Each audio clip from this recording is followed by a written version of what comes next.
নমস্কাৰ, বলম নকৰি ভিডিঅ'টো আৰম্ভ কৰোঁ আহক। ভিডিঅ'টো পজ কৰি আপোনালোকে কুৱেশ্যনছটো পঢ়ি ল'ব। ইয়াত যিটো n হয় সেই nটো এটা ইণ্টিজাৰ হয়, গতিকে আমি nটো নেগলেক্ট কৰিব পাৰোঁ বাবে nটো প্ৰথম অৱস্থাত আমি নিলিখাকৈ অনলি পাৱাৰখিনি লিখি লৈছোঁ। নেক্সট ইয়াত এটা ৰুল ফ'ল' হৈছে যে এক্সৰ পাৱাৰ b থাকিলে x অৰ a ইনটু b অৰ্থাৎ মাল্টিপ্লিকেশ্যনটো পাৱাৰত গুচি যায়। সেই ৰুলটো ফ'ল' কৰি 6টোক আমি 3 ইনটু 2 কৰি ভাঙি লৈছোঁ আৰু কিউবকেইটা ভিতৰত ৰাখি অকল স্কোৱাৰকেইটা বাহিৰত ৰখাই দিছোঁ। নেক্সট আমি আৰু এটা ফৰ্মুলা জানো যে a square minus b square ফৰ্মুলাটো হ'ল a minus b whole into a plus b হয়নে?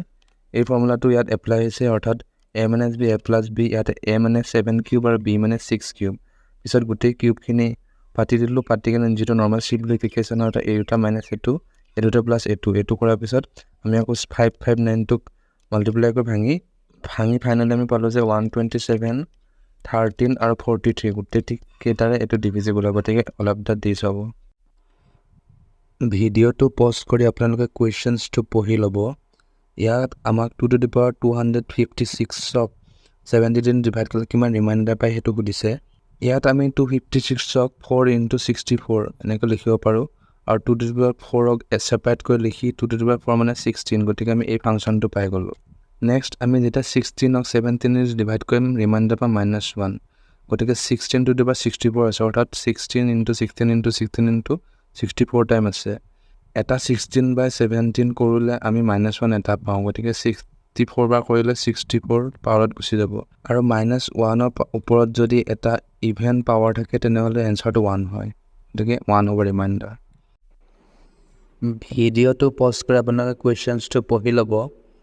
এই কুৱেশ্যনটোত আমাক 15 to the power 23 plus 22 to the power 23 19 divisible হ'লে ৰিমাইণ্ডাৰ কিমান হ'ব সেইটো সুধিছে। এইটো ক্ষেত্ৰত এটা ৰুল ফ'ল' হয় যে a to the power n plus b to the power n is always divisible by a plus b when n is odd। ইয়াতে 23 অৰ্থাৎ অড হয়, গতিকে এই গোটেই ৰাশিটো 15 plus 23 অৰ্থাৎ 38 ডিভিজিবল হ'ব। Again 38 is the multiple of 19, 38টো কিহৰ মাল্টিপল হয়? 19ৰ মাল্টিপল হয়, গতিকে এই সংখ্যাটো যদি 38 ডিভিজিবল হয় এই সংখ্যাটো 19 ডিভিজিবল হ'ব, অৰ্থাৎ সম্পূৰ্ণভাৱে ডিভিজিবল হ'লে ৰিমাইণ্ডাৰ থাকিব 0, তো এনচাৰ হ'ব 0। ভিডিঅ'টো পজ কৰি আপোনালোকে কুৱেশ্যনছটো পঢ়ি ল'ব। ইয়াত দুটা সংখ্যাৰ HCF দিয়া আছে 4 আৰু LCM দিয়া আছে 40, আৰু সিহঁত দুটাৰ ডিফাৰেঞ্চটো 12 দিয়া আছে, আৰু সিহঁতৰ চামটো অৰ্থাৎ a প্লাছ b উলিয়াব লাগে। তো আমি জানো যে a প্লাছ b হোল স্কোৱাৰক আমি এনেকৈ লিখিব পাৰোঁ। এনেকৈ লিখি লোৱাৰ কাৰণটো হ'ল যে আমি a ইনটু b আৰু a মাইনাছ b ভেলুখিনি জানো, গতিকে এনেকৈ লিখি লৈছোঁ, আৰু ইয়াতে a মাইনাছ b অৰ্থাৎ 12টো বহাই দিছোঁ, 12 স্কোৱাৰ, আৰু a ইনটু b অৰ্থাৎ 4 ইনটু 160 এইটো বহাই দিছোঁ, তাৰপিছত আমি 784 পালোঁ।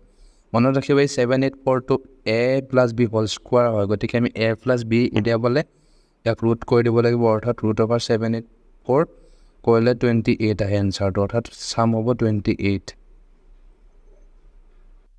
ভিডিঅ'টো পজ কৰি আপোনালোকে কুৱেশ্যনছটো পঢ়ি ল'ব।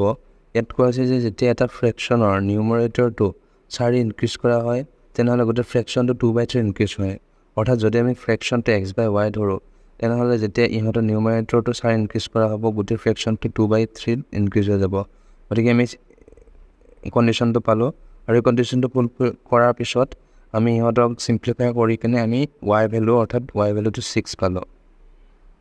অৰ্থাৎ আমি ফ্ৰেকশ্যনটো যদি বিচাৰোঁ x/y হ'ব, অৰ্থাৎ কুৱেশ্যনছটোত আমাক অনলি ফ্ৰেকশ্যনটোৰ নিউমাৰেটৰ অৰ্থাৎ y-টোৱে ওলাব দিছিলে, গতিকে আমি y-টো উলিয়াই ল'লোঁ।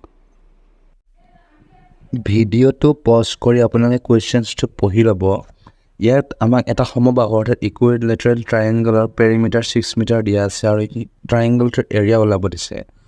তো এনেকুৱা ধৰণৰ কুৱেশ্যন ছল্ভ কৰিবলৈ আমি এটা ফৰ্মুলা জানিব লাগিব যে এৰিয়া অফ ইকুইলেটাৰেল ট্ৰায়েংগলৰ ফৰ্মুলাটো হ'ল √3/4 ইনটু ছাইড স্কোৱাৰ। যিহেতু পেৰিমিটাৰ 6 চেণ্টিমিটাৰ দিয়া আছে, গতিকে এটা ছাইডৰ লেন্থ হ'ব 6/3, অৰ্থাৎ এনেকুৱা তিনিটা ছাইড গোটেইকেইটা সমান, গতিকে যদি 6 হয় তিনিটাৰ যোগফলটো এটা হ'ব 6/3 অৰ্থাৎ 2।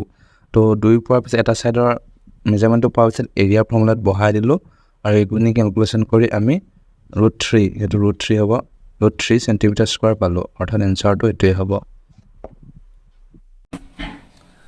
ভিডিঅ'টো চাই কেনেকুৱা পালে জনাব যদি ভিডিঅ'টো চাই ভাল লাগিল তেনেহ'লে লাইক কৰিব কমেণ্ট কৰিব আৰু লগৰখিনিৰ মাজত শ্বেয়াৰ কৰিব আৰু যদি মোৰ চেনেলটো তেতিয়াহ'লে ছাবস্ক্ৰাইব কৰা নাই ছাবস্ক্ৰাইব কৰি বেল আইকনটো ক্লিক কৰি দিব যাতে নতুন ভিডিঅ' যেতিয়া দিওঁ তেতিয়াহ'লে চাবলৈ পায় আজিলৈ ইমানেই আকৌ লগ পাম নেক্সট এটা ভিডিঅ'ত তেতিয়ালৈ জয় আই অসম